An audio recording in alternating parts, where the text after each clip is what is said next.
Fang Yuan, someone shouts at him, demanding he hand over the autumn cicada immediately, promising his death will be painless. The cicada is a spiritual item that allows one to go back in time after death. However, each time it's used, it damages the fabric of destiny and causality, making the world increasingly unstable and dangerous. The man warns that today all the righteous factions have gathered to destroy him and this demonic lair. Another, with flaming hands, calls Fang Yuan a damn demon. Just to refine the cicada, he killed thousands and committed countless unforgivable sins. A woman then speaks, saying that this demon humiliated her and stole her purity 300 years ago. Not only did he massacre her family, but he also wiped out 9 generations. From that moment on, her hatred for him burned infinitely. They all face Fang Yuan, saying today is the day they will see him dead. And here comes the presence of the final boss, drenched in blood, staring with a red eye. A drop of blood falls to the ground, and everyone charges forward, while Fang Yuan calmly faces them all. 6 hours pass, the entire ground is destroyed as they surround him. Fang Yuan looks to the side, which is enough to make one of them hesitate. And then comes the first poem of the legend. The sun sets above the blue mountain, the autumn moon with the spring wind. Mornings are like fine hair, and the night is like snow. Regardless of success or failure, when you look back, nothing remains. When Fang Yuan recites a poem, I will always explain it, because it doesn't make sense to read reverencing sceneries without understanding what he means. The sun setting on the blue mountain signifies that no matter how much you shine, time will eventually extinguish you. The autumn moon with the spring wind.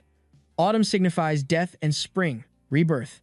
So when he says, the autumn moon with the spring wind, it means that destruction and rebirth happen simultaneously. Both must exist. It's impossible for something to be born if nothing was ever destroyed. The morning is like fine hair, meaning something fragile, something fleeting, and the night like snow, something cold and burying everything. So, good things are fleeting, and it's inevitable that everything will eventually be buried. Fang Yuan is saying that nothing will remain. Morality is useless, since in the end, everyone dies, and because of that, only those willing to endure cycles of pain can survive. Back in the story, he says, all the memories of my life on Earth appeared before my eyes. Originally, I was a Chinese student who accidentally fell into this world, living painfully for 300 years, and then another 200 years of solitude after that. Countless memories buried deep in the heart. Everything began to reappear as if life was unfolding before his eyes. In the blink of an eye, more than 500 years passed. However, in the end, he failed.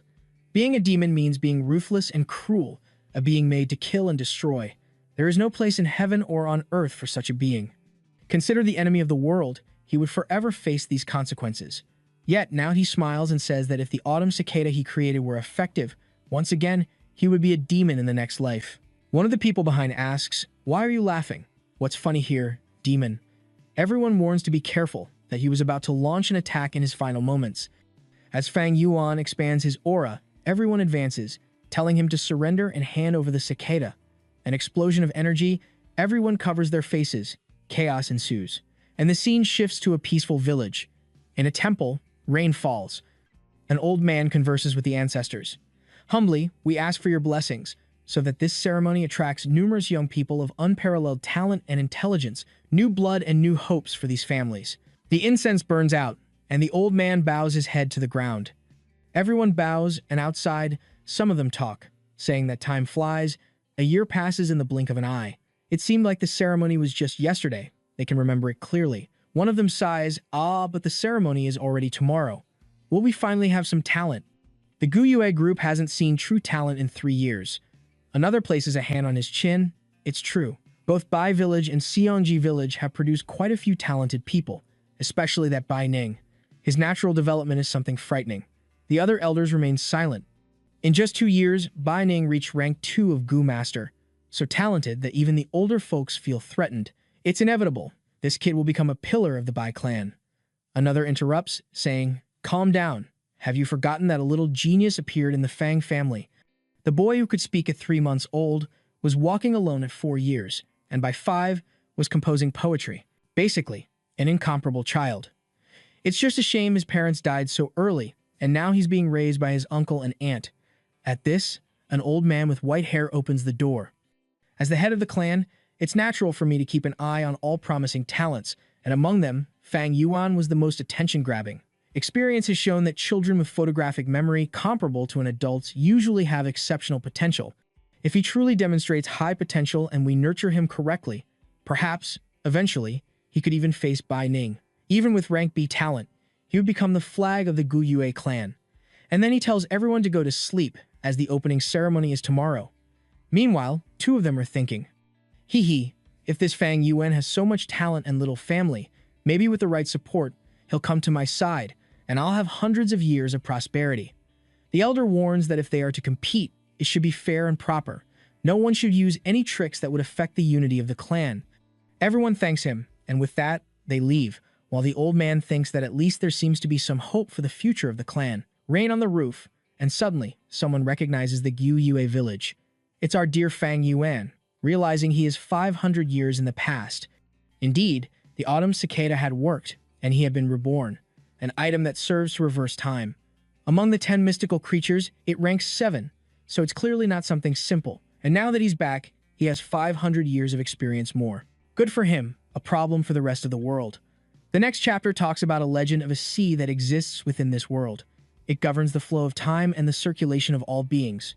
By using the power of the cicada, you can swim back against the tide, returning to the past. There are numerous conflicts about the understanding of this myth. The vast majority seem not to believe and say it's mere fantasy. Very few have the courage to believe in something like this. That's because everyone who uses the cicada will necessarily die. The entire body and energy of the person become the fuel that feeds the cicada. With the guarantee of death, the uncertainty of what will happen, and not even knowing what you will become after using the cicada, very few people have the courage to use it. However, Fang wonders, what if the rumors were false and all this just an elaborate lie? If he weren't about to die and cornered like that, he wouldn't have used it either. But at this moment, he is sure he has been reborn. It's a pity that, from the beginning, he spent an absurd amount of effort. He killed hundreds of thousands, made the heavens hate him, and provoked the vengeance of countless people. All this just to finally manage to refine the cicada, which is what brought him to the past. And obviously, even though he has returned, the cicada did not come back with him. The Gus, which are this type of creature, are basically the personification of a power. There are more than a human can count, and some disappear after being used 2 or 3 times. There are also those that can be continuously used, as long as they are not pushed to their limits. While the cicada is the only one that can be used only once and disappears forever. Fang, however, believes that it doesn't matter that it has disappeared. He can simply refine another. He'll just have to kill half the world again. If he succeeded in the past life, why wouldn't he in this one? And even if he doesn't get the cicada, he still has the experience of 500 years, treasures, and rare things that have yet to be discovered. Gigantic events, changes in history, and even the geniuses of the future. He knows who the strongest are who haven't even been born yet, besides the obvious 500 years of combat experience. What he doesn't know right is what he will do. The most important things he needs are separated and distant, and many of them can only be accessed at the right times. Besides, obviously, he has the main problem that he hasn't even opened his sea of energy. He's just a common human who would be killed by a boar. To evolve as quickly as possible and ensure survival, he needs the resources of this clan. In this current state, there's no way he can keep going back and forth through these dangerous mountains.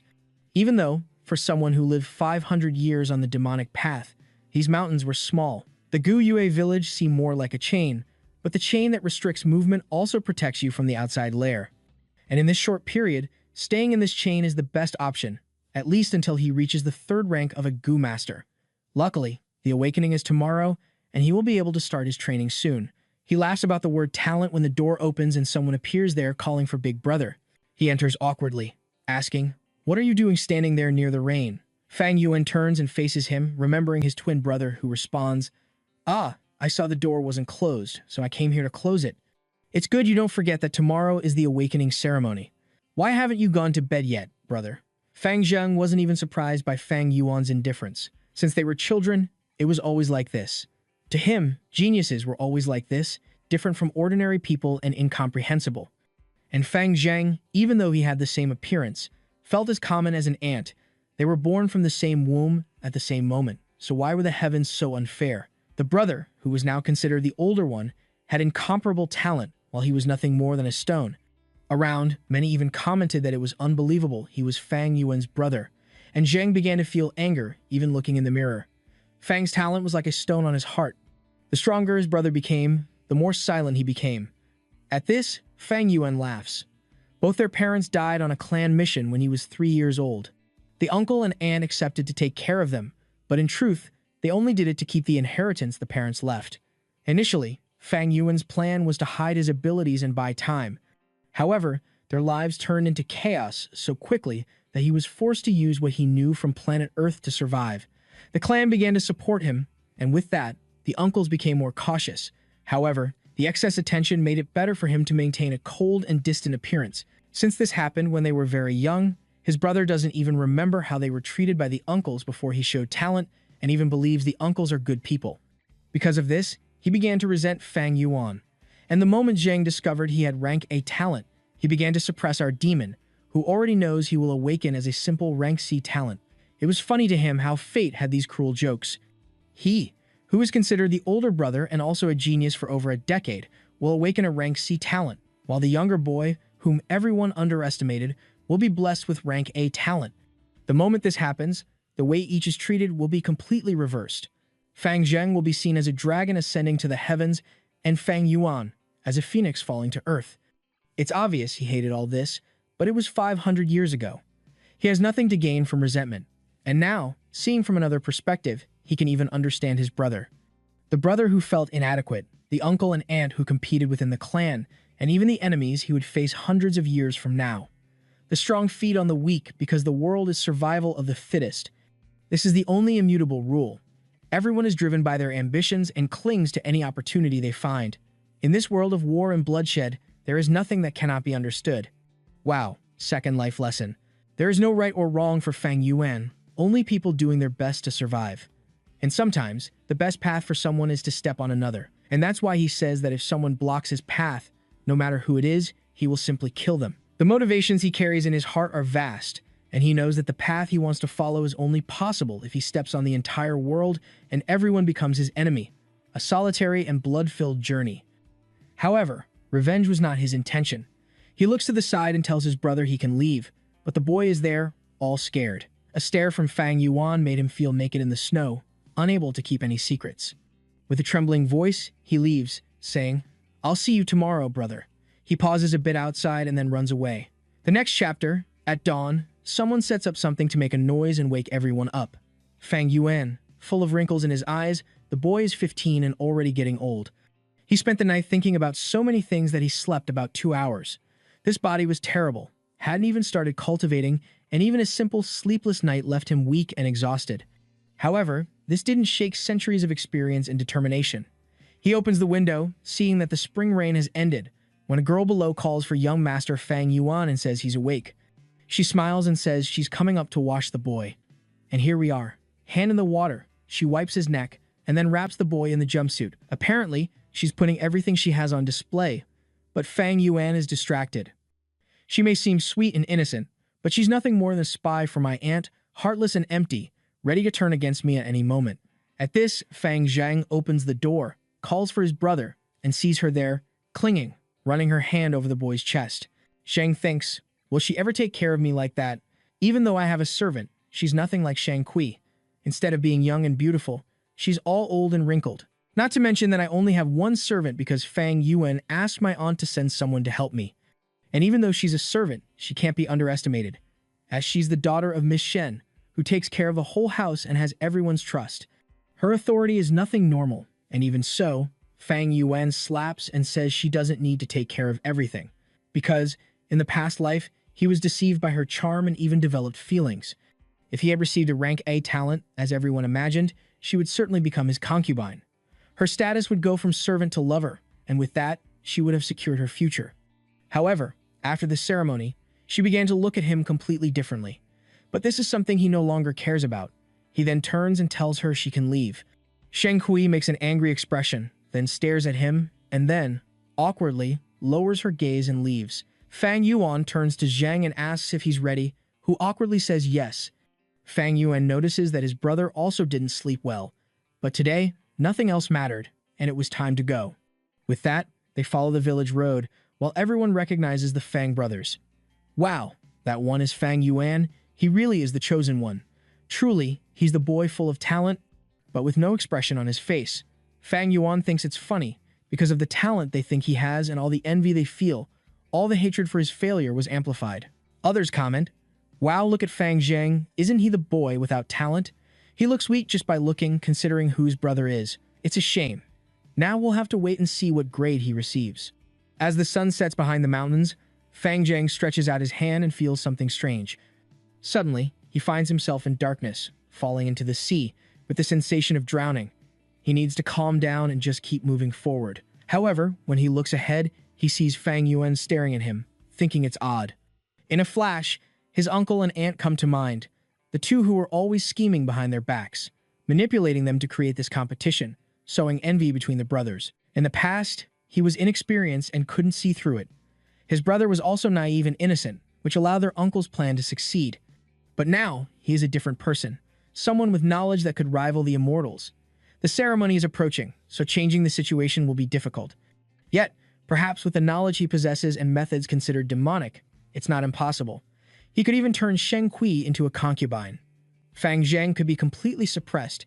His uncle and aunt, or even all the clan elders, he can think of hundreds of ways to defeat each of them. However, he doesn't feel like doing it. So what if Sheng Kui becomes more beautiful? Without loyalty, she's worth nothing. What's the problem with Fang Zheng being his own brother? He can still be discarded at any moment. His uncle, aunt, or the elders. All of them are just figures passing through his life. So why would he put in so much effort and waste time on people like them? He will be merciful, and as long as no one gets in his way, he has no reason to worry about them. In the next chapter, we finally arrive at the temple, which is crowded. The elder steps forward and says it's good to see they were punctual. Today is the day of the ceremony, a turning point in everyone's life. With that, Fang Yuan descends a staircase and finds himself in a place full of crystals. Among them, he recounts that hundreds of years ago, the Gu Yue clan migrated from the central lands to this region, in the Qingmao Mountains. It was then they discovered this spiritual spring in the underground cave, a place that produced a lot of primal stone, and it's said this was the reason for the founding of the Gu Yue village there. The old man looks at everyone with the water behind him and, shortly after, a vast field of flowers. Known as the moon orchid, it was food for countless types of gu. Remember, a gu is the embodiment of power, like the cicada. Fang Yuan knows this sea of flowers is said to be the greatest cultivation point of the Gu Yue clan. Everyone is amazed, saying the place is wonderful and incredibly beautiful. With that, the elder takes the book and says he will call one name at a time. Whoever is called should cross to the other side of the flowers and walk straight as far as they can. The further they go, the better. Everyone shouts they understand, and obviously, the further you go, the better your innate talent. With clenched fists, he is sure if he gets a good grade, his whole life will change. The first name called is Chen Bo. He enters the water, crosses the river, and heads towards the flowers. With clenched teeth, he takes the first step, the second step, and stops at the third, repeating to himself, "Go, one more step." But nothing happens, and the elder sighs. Chen Bo, 3 steps. Not enough talent to become a Gu master. The poor guy leaves defeated, and then someone named Jiao Zi is called. Fang Yuan looks, thinking, not everyone has enough talent to become a Gu master. Generally, only 5 out of 10 people have enough for the minimum. In the Gu Yue clan, it's a bit different and reaches up to 6 out of 10. This is because the great ancestor of the first generation was a legendary figure, and due to the way he cultivated, his entire bloodline carried strong genes. That's why the average in the Gu Yue clan is above normal. The old man looks at everyone and says, another failure. Next is someone named Mo Bei. He crosses the lake, starts walking, taking 10, 20, 30, 36 steps in total. People are surprised, and the elder praises him, saying Mo Bei has a rank B talent. He tells the boy to come closer because he wants to see the primordial sea he possesses, which is basically the power reserve. Then he places his hand on his shoulder and praises him, saying he has a sea of 6 by 6 in size. This means he can be trained vigorously. This shows that a person can have talent from D to A, disregarding those with no talent at all. A rank D, if trained from youth, can become a rank 1 Ju master, enough to be the foundation of their family. A rank C talent, after 2 years, becomes a rank 2 master and can be one of the clan's pillars. Someone with rank B is something the entire clan takes care of because eventually they can become one of the elders. With 6 to 7 years of training, they could even reach rank 3. And then comes rank A. Just the existence of someone at this rank is considered a blessing for the clan, someone who should be cared for in the best way possible, and in about 10 years, they would become a rank 4 Gu master. From that moment on, they would be eligible for the position of clan master. Back at the meeting, the elder praises him and says that as long as he continues to train hard, he can eventually become one of the elders, so it's good to give his best. In the background, one of the masters chuckles, saying, "What do you think of my grandson, huh? He's not bad at all, mister." Chi Lian. Apparently, the red-haired one is Chi Lian, who didn't like the tone very much. An hour later, the elder is hesitant. The bloodline is thinning. In recent years, the clan has no master to strengthen the bloodline. In the 4th generation, only the head had rank 5, but he perished early and left no descendants. These generations of the Gu Yue clan are getting weaker and weaker. Then Chi Cheng is called. Surely, he is related to Chi Lian, and he arrives very nervous. He's already in the middle of the flowers at step number 35. 36. The elder smiles, and everyone is now commenting. Chi Lian tells Mo Cheng to take a look. His boy is talented. However, Fang Yuan is there thinking, wait a minute, if I remember correctly, Chi Cheng and his family were punished for cheating in the awakening ceremony. The truth is, he only has a rank C talent, but his grandfather somehow helped to falsify the results, which is why they believe he had a rank B talent. The truth is, if I wanted to cheat, there are countless ways to do it. Some methods are much harder to detect than what he's using.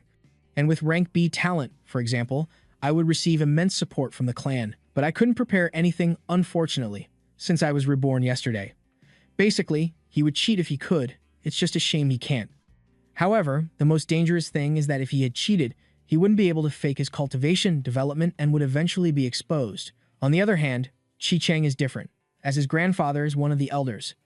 As one of the positions with the most authority, he can easily cover for his grandson. This is all because of the dispute between the two elders who want to show who has the better grandson. He hid this very well in the past life, and if it weren't for a certain incident, the truth would never have come to light. Fang Yuan starts to consider, what if I expose all this now? Maybe I could even get a small reward from the clan, but then I would also offend the powerful Chi Lian, who is the family elder, which wouldn't be a wise thing to do.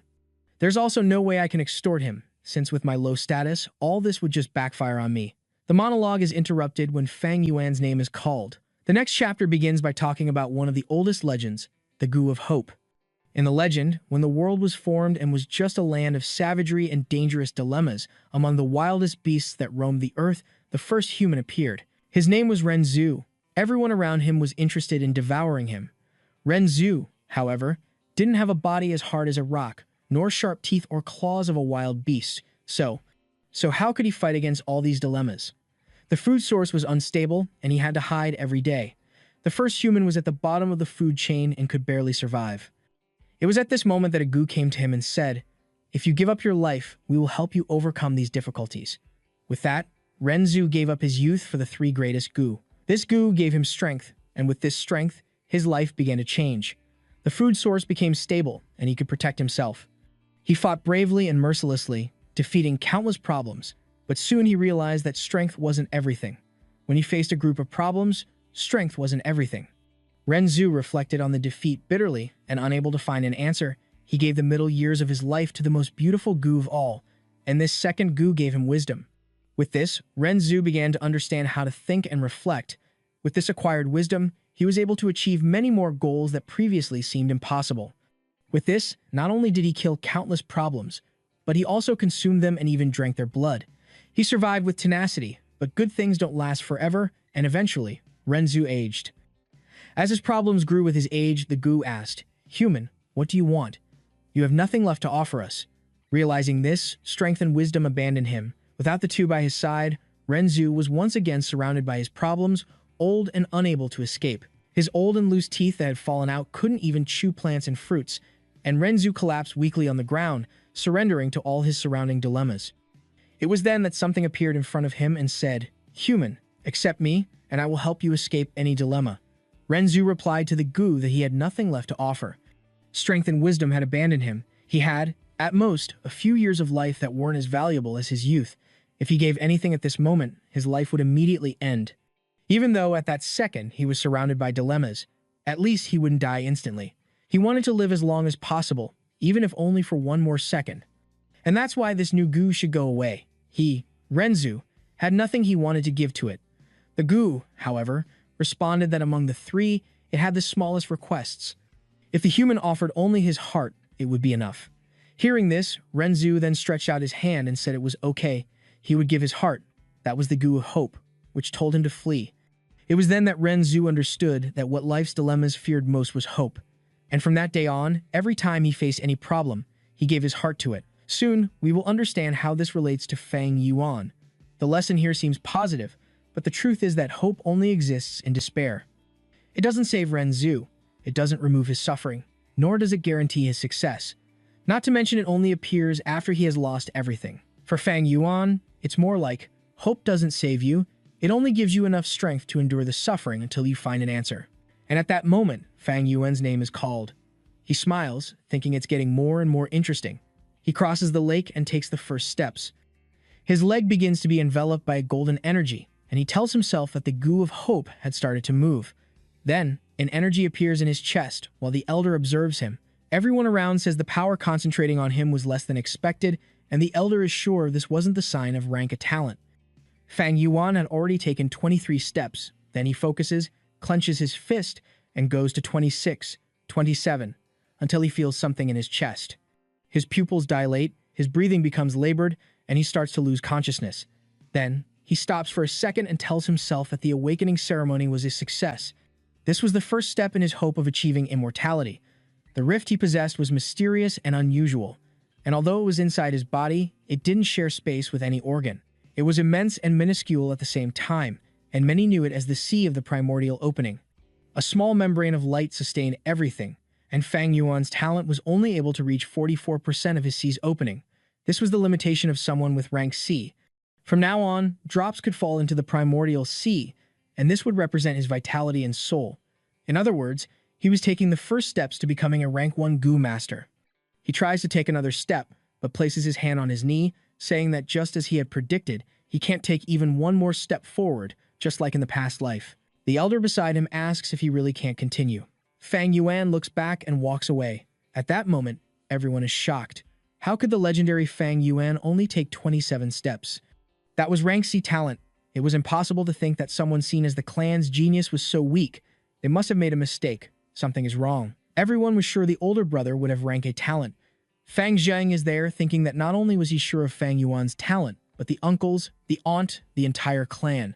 The elders, on the other hand, have a stern look, wondering if the results are wrong, what happened. The test organizer, however scared, says everyone was watching. Cheating is very difficult, but one of the elders interrupts and says, yes, sometimes, young people talented in writing, memory, even strength and agility, possess a powerful primordial C, but none of this guarantees that he would really awaken as rank A. The elder puts his hand on his face, disappointed, saying the clan's hopes were destroyed. Indeed, the current generations of the Guyue clan were extremely weaker than the first ones. In the next chapter, we see Fang Yuan's life passing by. The moment he received the grade C, he was in shock. The poor guy fell into the water, scared, while everyone stared at him. Even he couldn't believe it, but now in the present, he was calm. Staring at his hand, he says that when problems arise, the only thing you can do is give your heart to hope. If others feel disappointed, then let them continue to feel that way. What else can they do? What do other people's expectations and disappointments have to do with him? He follows his own path. Let others be as disappointed, disillusioned, and unhappy as they want. The elder sighs once more and calls for Fang Zheng, who gets nervous and stumbles, hitting his foot on the other, falls into the water, and everyone laughs. The elder already puts his hand on his face, saying for God's sake, these Fang brothers were nothing special. He was being ashamed today for this family. The poor guy stares at himself in the water, scared, when suddenly someone comes beside him, lifts him up, and stares at him. Zheng is all trembling, not knowing what to say, coughing. Around, everyone laughs, saying the brothers are identical, even in their problems. The elder is there waiting until Fang Yuan goes to Zheng's ear and says something.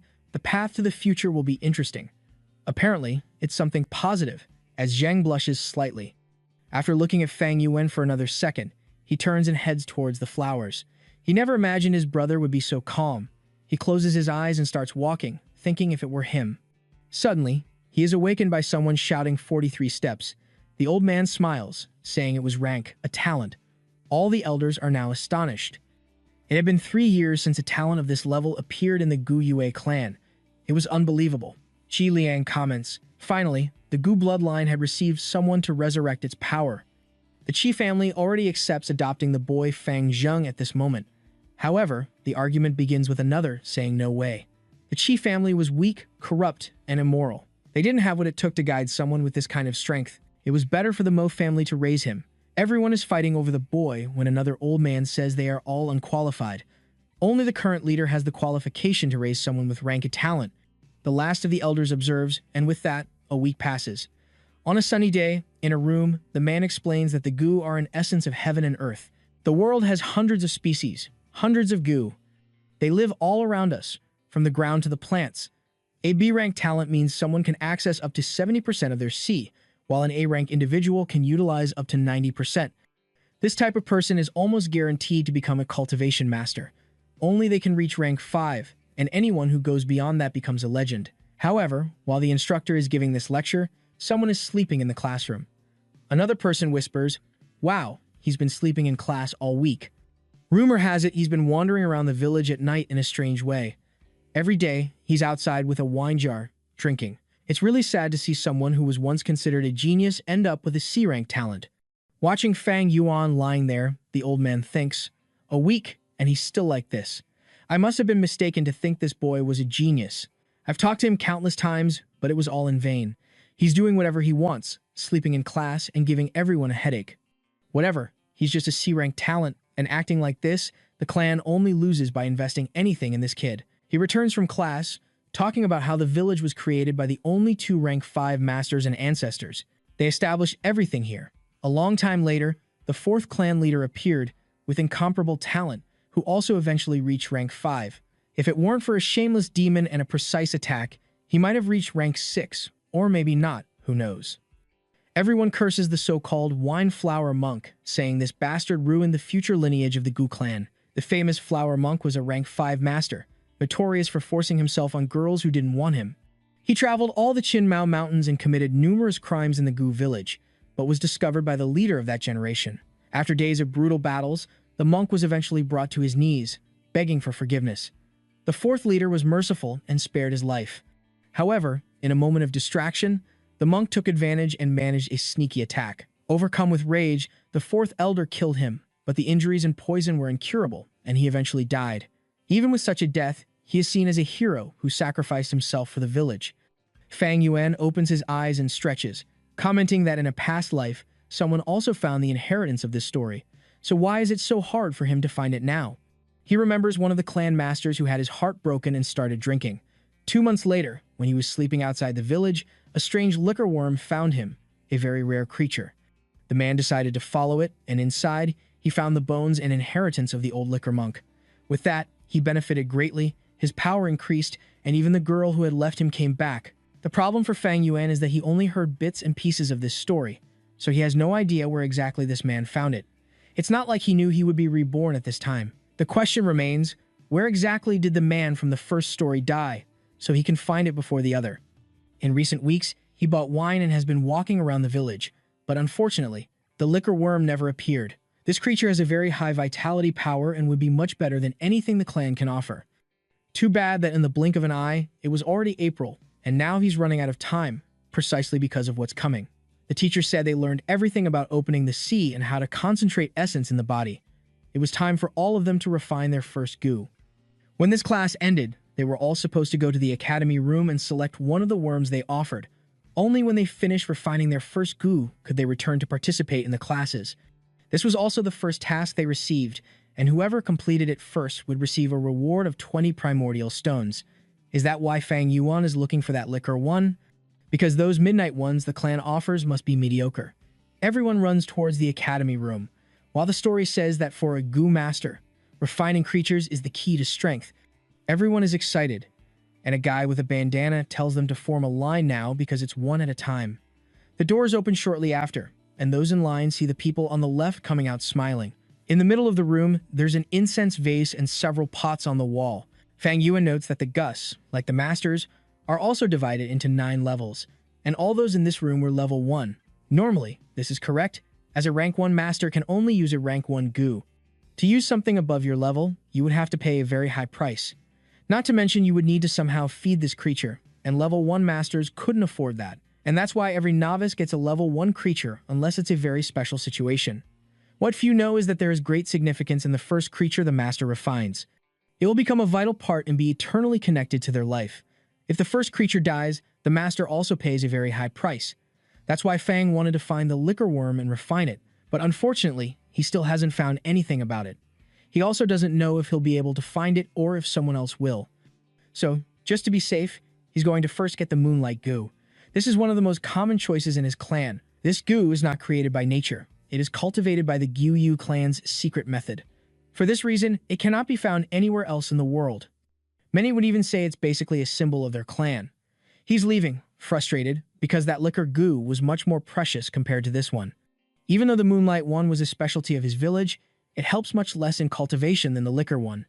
And so, here we are once again. Then my buddy sees me with 2 bottles of wine. Every day, at dusk, Fang Yuan has been doing this. He buys and starts walking around the village, hoping the liquor goo will appear. A chubby guy goes to get the stones, thanks the boy for coming to buy.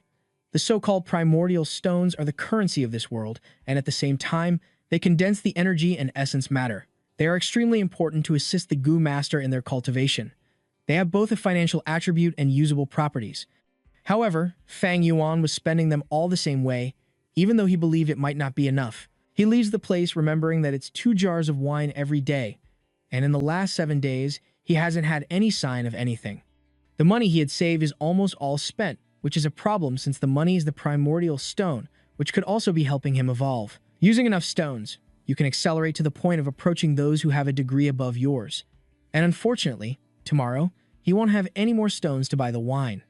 The question remains, if the liquor goo doesn't appear, will the moonlight one really have to be my vital one? The Academy Elder said that the first person to refine would earn 20 stones. And at this moment, everyone must be at home competing for this position, which was something unfair since, in reality, this is a competition that tests talent more. He, with his C-rank talent, has no chance of winning. When he was looking at the city, someone shouts at him, making him look back, asking if he went to the tavern to buy drinks again. It's Fang Zheng, saying that everyone is worried, the uncle and aunt, he has to stop drinking. There are a lot of people who care about him, who don't want to see him like this. Fang Yuan says it's funny how humans change in a month. Just a week after awakening, everything was completely turned upside down in the relationship between him and his younger brother. Fang Yuan fell from the clouds and lost his title of genius and was ruthlessly destroyed. And Fang Zheng began to flourish towards the heavens as a new star. For the boy, who felt at rock bottom, surrounded by darkness, and suddenly was taken from there and brought to the heavens and the light, it was difficult to adapt. From one moment to the next, he who was ignored and unknown now had people constantly pointing fingers. It was almost like he was a child learning to walk in this new world, falling and trying to understand what life was. Fang Zheng keeps thinking, wow, is this what my brother always went through? At the same time that it was something wonderful, it was extremely difficult. While all this was happening, Fang Zheng couldn't help but remember the voices saying that the older brother had fallen into depression and become a drunk. He didn't come home at night, even slept during classes. Zheng couldn't believe it. The older brother, who was seen as a genius, who was a shadow above him, is now in this state of ruin and despair. At that moment, he thought, wait, isn't this proof of my own growth? And little by little, he came to the conclusion that the great older brother was just a normal person. After all, he, Fang Zheng, is the chosen one, that's the truth. Then he tells Fang Yuan that he needs to wake up to life, but he continues with the same emotionless eyes. Zheng stares at him for a second and then looks away. At that moment, he wonders, what's your problem? Why don't you even have the courage to look your older brother in the eye? I've changed completely. But then Fang Yuan walks past asking, what are you staring at? Let's go. Zheng didn't like any of this, but continues following in the shadow. The sun begins to set, and we arrive at the uncle's house, saying that in the blink of an eye, they are both already 15 years old. It was incredible that both became Goo Masters, especially Fang Zheng. The uncle says he's very proud and that's why he's going to give them 6 primordial stones. The servant hands them over while he says that to refine the goo, they will have to consume a lot of essence, so they will need these. Fang Yuan takes them without saying much, while Zheng thanks, all happy, saying he never imagined he would receive something like this. He stands up, says he will always carry them in his heart and will never forget this. The aunt asks him to sit down and calm down, saying that they are not their direct children, but they always raise them and are proud of it.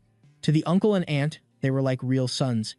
They often even thought that if they could become their children, it would be the best thing in the world. Then the uncle says, boys, I've been talking to your aunt and we're thinking of finally adopting you for real.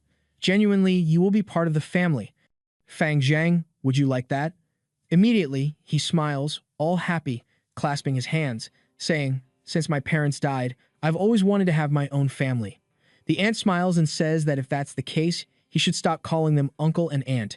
Zhang, all happy, dad, mom, and she smiles, saying it's very good to have a son like this. Really, it wasn't a waste for them to have raised them as sons from the beginning. However, everything changes when the uncle asks Fang Yuan what he thinks.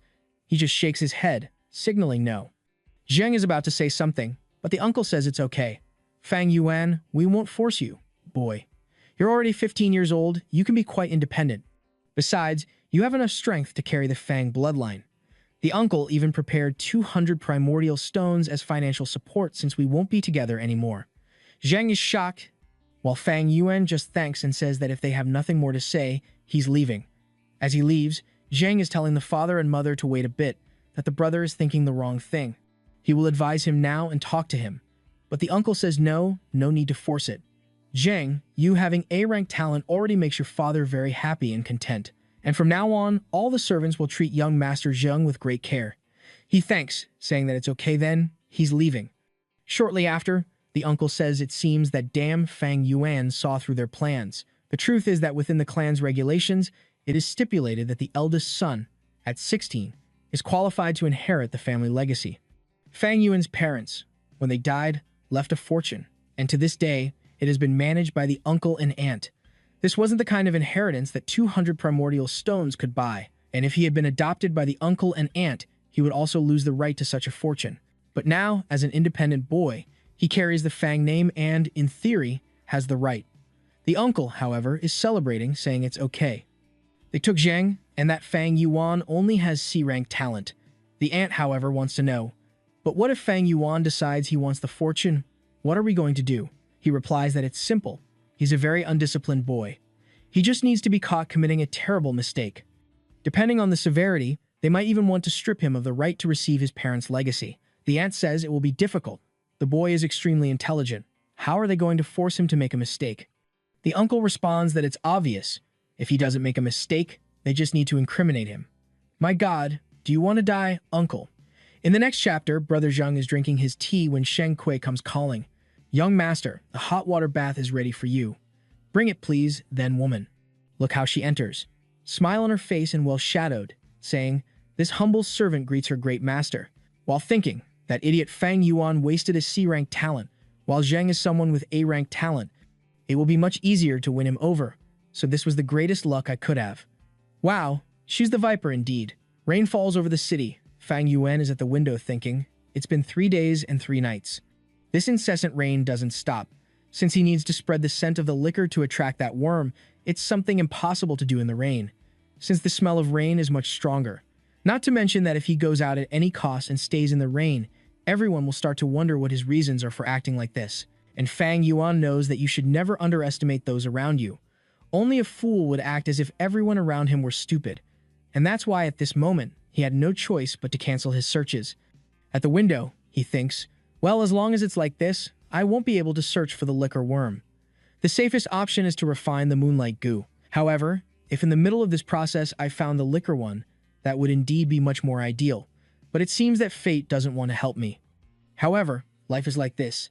Storms always appear in a blue sky and the unexpected happens at any moment. The most foolish thing would be to hope that in life, no obstacles would be encountered. Receive another lesson from my dear Fang Yuan. And he's there, accumulating as much primordial essence as possible. Of course, since this is the basis of a Gu Master's power, it's the energy needed to refine and use any of the Gus. These Gus, which are the essence of heaven and earth, the carriers of the world's secrets, and those that define and alter the laws of nature. Living creatures that transit below the heavens, and each was born of its own will.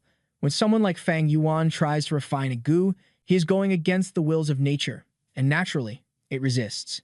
He closes his eyes and gradually, the percentage increases from 1 to 2 to 8%. In 10 minutes, he's at 9, 10, 12%. 30 minutes later, it seems that the moonlight is beginning to refine. He's looking at his hand, saying that refining a Gu isn't that difficult, but in his hand, it would only last for 6 hours. After this period, the energy Fang Yuan provided would have been depleted, and then, trying to strengthen it again would be exactly the same as starting from scratch. Fang Yuan says that every refinement is a battle of attrition. He refined half of the Gu, but already spent 3/4 of his essence. That's why in a refinement process, the energy is always completely spent. He needs to recover such energy and once again, return to refinement constantly. It's a fight between the goo unraveling and him putting all the energy he has. He uses those primordial stones to accelerate the natural recovery of his energy. The problem is that 30 minutes later, he barely managed to fill his entire C because he has a rank C talent. And the issue is that he only has 6 stones. There's no way he can compare to the people from the Goo family or the Mo family, who have all the elders supporting them. Worse still would be trying to compete with Zheng. The truth is, from the beginning, he had no chance of winning this. Maybe he should redirect his focus and go back to searching for the liquor goo. With that, he stands up, noticing that the sound of the rain seems to have eased. After 3 days and 3 nights, he finally has a chance. But right at that moment, someone is at the door knocking, calling for Fang Yuan, commenting on the storm, and saying they brought him some food and wine. It's the perfect chance to calm his heart. Look, who's there? Shen Kui at the door, and he tells her to come in because she arrived at the perfect moment since he's hungry. Wow, and she came all dressed up. She put on all the accessories, the girl, and she says she doesn't even need to open the box to smell the incredible aroma. Really, he wants everything that's in that box. She starts serving. Wait, is that something green I see? I don't know. She calls him, pulls his arm, tells him to sit down because today the servant had the courage to accompany him for a drink. Oh, what's this? Throwing herself at him, saying that this servant has always liked Fang Yuan. No matter what rank he achieved, she always wants to be by his side. And now that he's in this difficult moment, she's there to give him all the comfort he wants. Wow, she got really close, saying she's willing to give her whole body and more. She takes the wine, drinks a bit, and tells him to join her for the night. But Fang Yuan is staring at her closely, asking how long she's going to pretend. The girl is confused, wondering what's happening. Fang Yuan, tell me, what do you want? My God, he starts choking her. He lifted her, saying that apparently her uncle and aunt sent her to seduce him. There must be other people outside the stairs, ready to invade this place. My God. He tightens his grip on her neck. Is he taking revenge or taking advantage? Boy. Wow. He even asked if she really thinks that pile of flesh on her body would work as a tactic on him.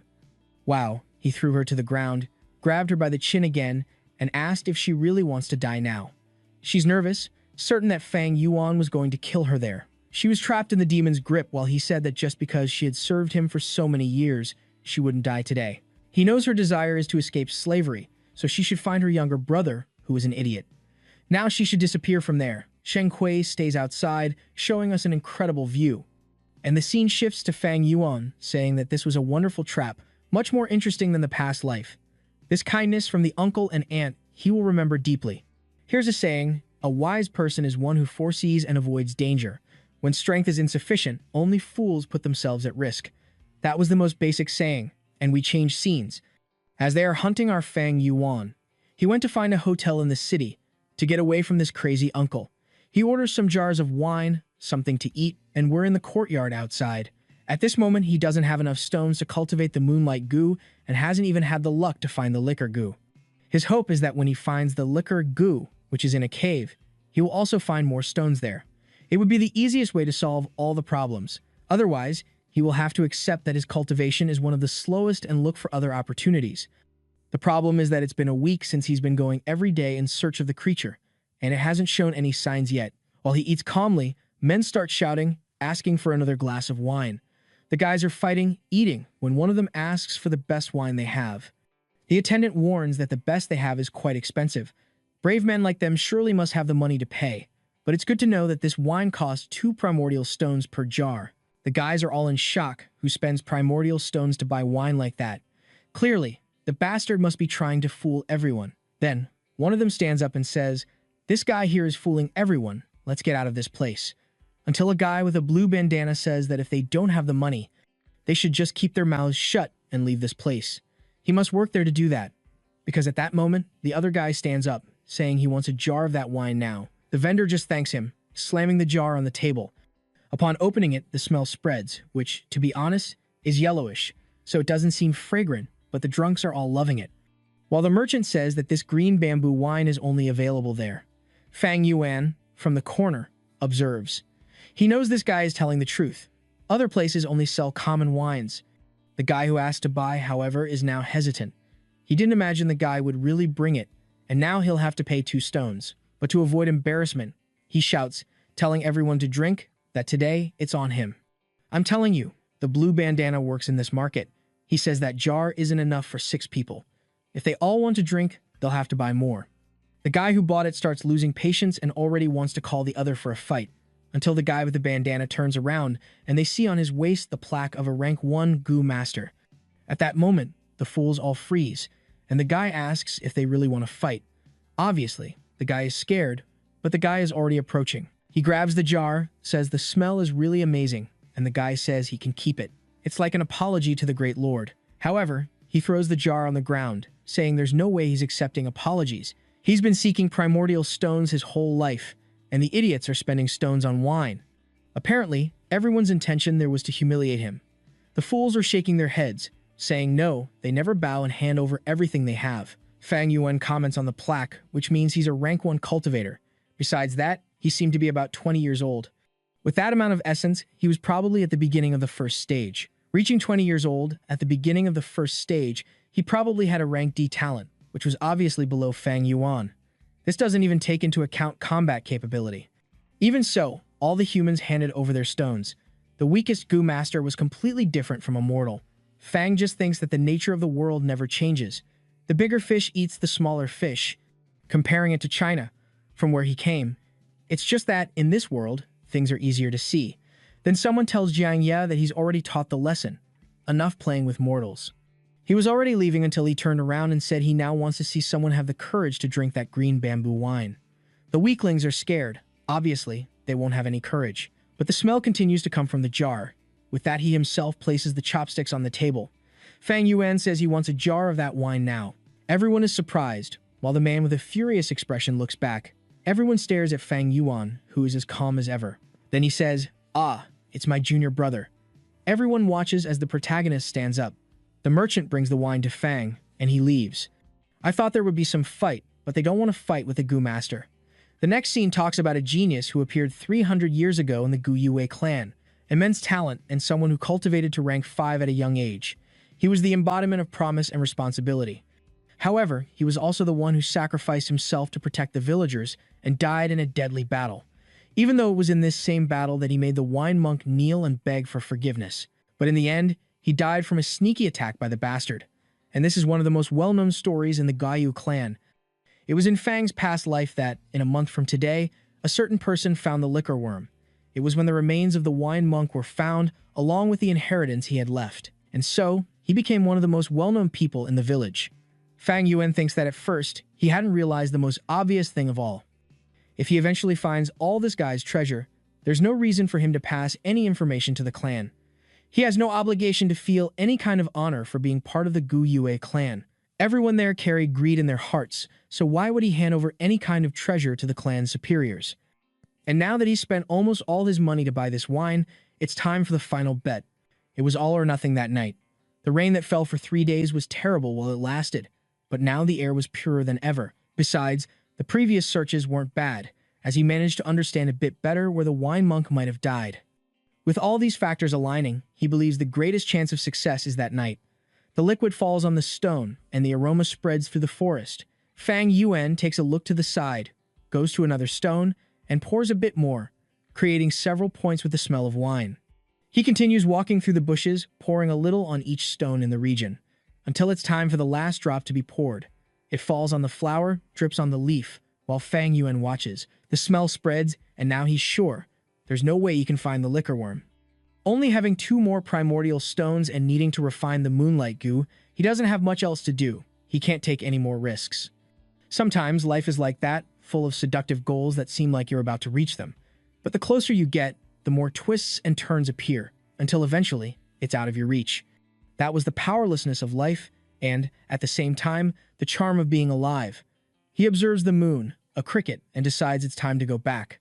However, on the way back, when the wind is blowing, he turns and sees a creature glowing in the middle of the bamboo.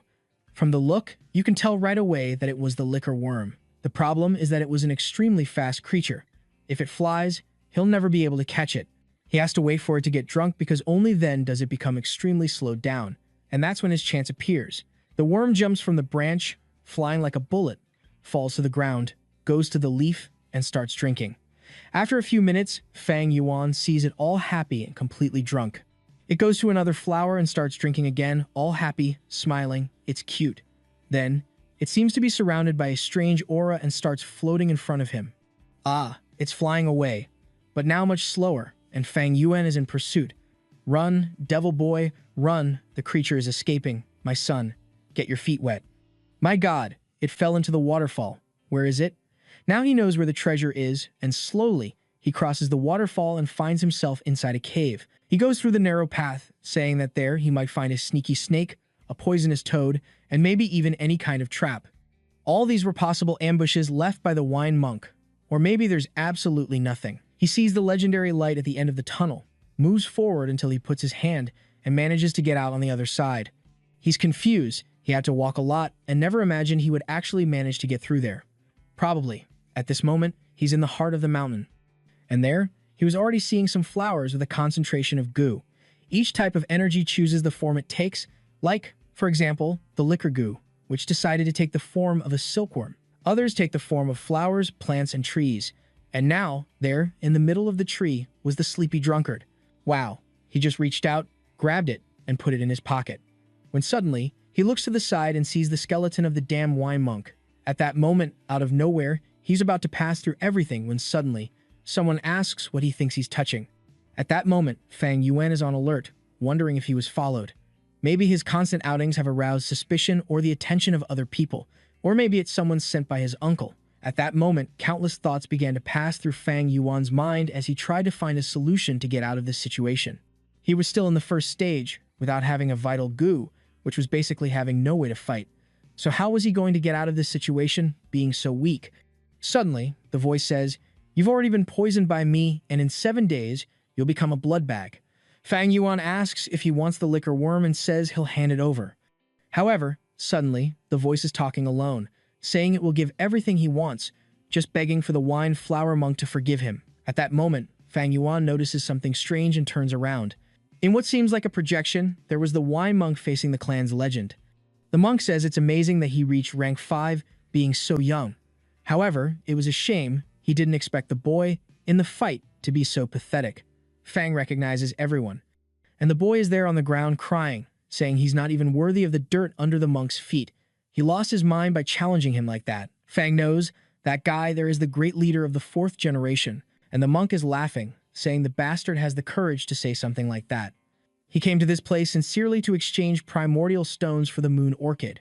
However, it was the boy who came with bad intentions, pretending to accept him and delivering a poisoned drink. However, he, who had been surviving, carrying the same name for so long, wouldn't be poisoned so easily. If the boy had accepted the clan's help, he would have won, but not even that. He wanted to face him alone to use the monk's head to boost his reputation. The 4th leader continues begging to spare his life, saying the clan will bring countless primordial stones. He grabs the monk's leg and says he will forever swear loyalty until the end of days. The monk then warns that only in one way would he be spared. Every week, he will come to receive 3,000 moon orchids, and in exchange, he will neutralize the poison in his body for another week. The 4th elder, drooling, thanks him, saying he's being extremely merciful. However, suddenly, he starts being enveloped in poison and slaps the 4th leader. He used a technique called the Shadow of the Moon. Not only is it a technique difficult to notice, but it also makes it extremely difficult to use the person's primordial C. And now the tables have turned, because it's the monk who will have to surrender obediently and serve forever. However, the monk uses his physical strength and lands a blow on the chest of the 4th leader, sending him flying, while the rest of the elders call to kill this demon and avenge the clan. The demon went mad, but it seems his power is blocked, or at least it should be, right? Because he's hitting everyone. Arms are in agony. Everyone is cut up. I guess it didn't work. He moves to attack the 4th leader, but at that moment, he becomes motionless. Apparently, he can't. He's out of energy to finish and says he'll return in the future. He jumps from side to side and, it seems, has fled. We're back with Fang Yuan, who saw all this and now knows the whole story, which was told with a creature called the Goo of Photo Audio, basically an insect camera. And now Fang Yuan knows the true story of who was really stronger and what the clan has been hiding. And it's precisely for this reason that this treasure was never retrieved.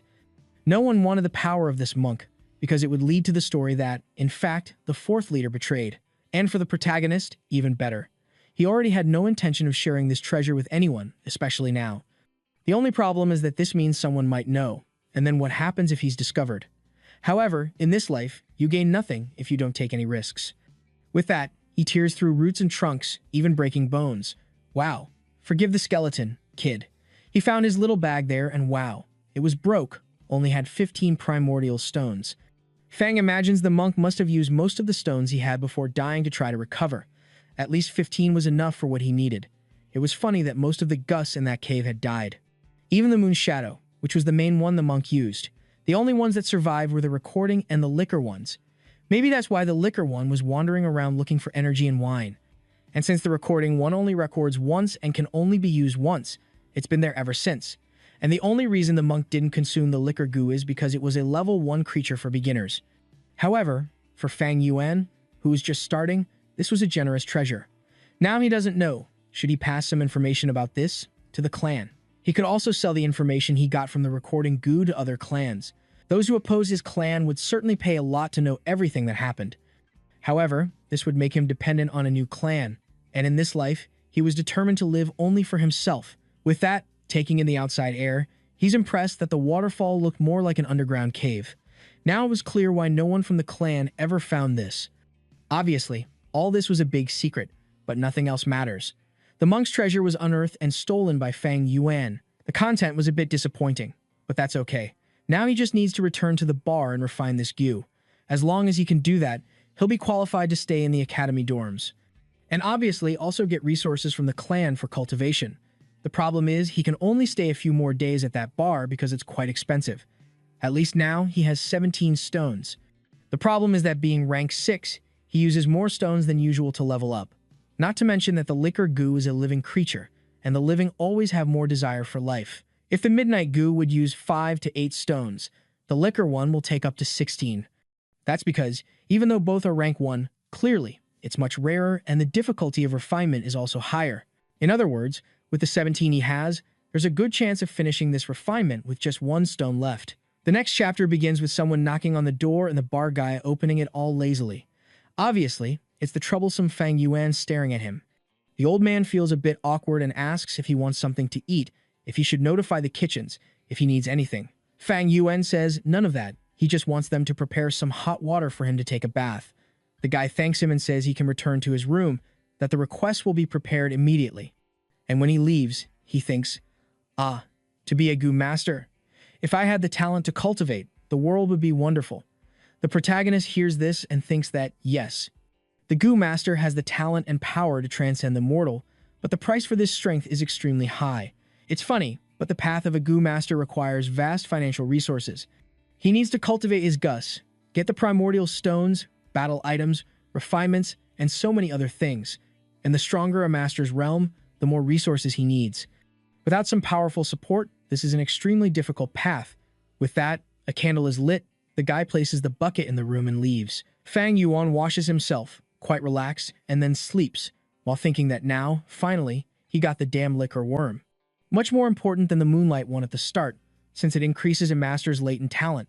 He holds it, the aura begins to expand, and he closes his eyes. The primordial sea starts to be spent, and he says it's interesting how he's still at the beginning of the first stage, but just with the refinement of this creature. He'll advance to the intermediate level of the first stage, and the beauty of this benefit was incomprehensible. He continues focusing all his energy around the little worm, which is there wriggling and staring at him. Fang Yuan realizes that this damn thing had a strong mental resistance. At this rate, he really would have to use double the energy he used to try to tame the moonlight one. However, regardless of the price, he was willing to pay. The candle continues to diminish. He keeps sweating and the energy accumulates around it. Only a bit of the candle is left and the light continues to expand outside the room while he's there staring at it. And now he realized that this goo was probably the goo that belonged to the wine monk, a creature that at one point in life was rank 5. But after years and years without nourishment, it ended up weakening. Only this would explain the resistance of this creature. And the story tells that this is true. This goo accompanied the wine monk for centuries. And after going through everything it went through, it was much more difficult to refine than a goo found in nature. If Fang Yuan were a rank 2 or 3 cultivator, maybe he would spend this 16, but this one is very different. Apparently, 30 is the minimum sufficient, and now things got much more difficult than he imagined. The problem is he spent so much energy that even his stomach is growling. He decides to go downstairs to eat, while thinking about how he's going to get more primordial stones. However, when he's about to put something in his mouth, Zheng appears, shouting, wanting to know what his brother is doing, living in a place like this now. Why doesn't he go home and why is he living in an inn? The protagonist doesn't respond and Zheng continues, wanting to know what he did to Sheng Kui. Since the day she visited him last night, she hasn't stopped crying, and the moment he tried to comfort her, she just cried even more. Fang Yuan, however, stares at him and doesn't care about anything and goes back to eating. While Zheng continues shouting, wanting to know how he can be like this, Sheng Kui served him for many years, and he always saw how kind and caring she was with him. He knows his brother feels lost and understands his frustration, but even though he only received rank C, that doesn't give him the right to take out his anger on others because of the bad luck he had in life. And then Fang Yuan slaps Zheng's face. Wow, Fang Yuan says, "You useless bastard, is this the tone of voice you use with your brother? Sheng Sui is just a family servant, so why are you acting like this with your family because of a girl like her? Worse, in this situation, you can understand both. Even though we know Zheng is the bastard, he's being deceived and doesn't know. And now he's all there. Brother, you hit me, you never hit me." However, the anger is starting to take over. He says, "I know I receive an A talent, while you only got a rank C, but you also can't blame me for that. It was the heavens that." Another slap in the face. Fang Yuan says he's a fool and innocent. He must have forgotten who, since childhood, took care of him.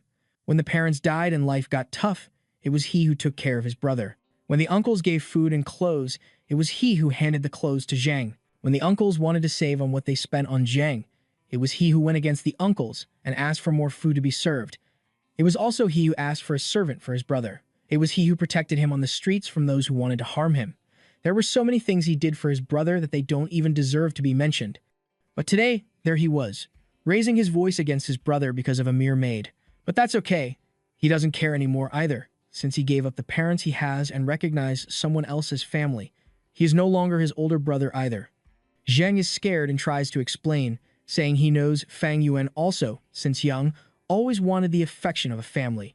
But Fang Yuan only responds that from today on, they are no longer brothers. Zheng wants to say something, but he approaches and says, "I know you like Sheng Kui, don't you? I never did anything with her. She is still an untouched and pure virgin. Give me 5 primordial stones, and from today on, she will be your personal servant." Zhang stumbles over his words, and the protagonist tells him to be honest already. Love is normal, and if he doesn't think she's worth 6 stones, then so be it. With that, Zheng raises a bag there, saying he doesn't have 6 stones anymore. It's just this. Our boy looks and sees he had 5.5, since he's been spending everything to refine the moonlight goo he has. However, this would bring him closer to his goal, so he keeps it and tells his brother to disappear. Zhang wants to say something, but Fang Yuan warns that if he changes his mind, he'll regret it, so it's best to disappear from his sight. With that, Zhang leaves quietly. He goes to the door, leaves, looks up, and smiles, saying that now he will have Sheng Kui. Finally, he got the like on this video that helps Mamoru make more juicy content for his viewers. Activate the cheeky little bell, and I am out.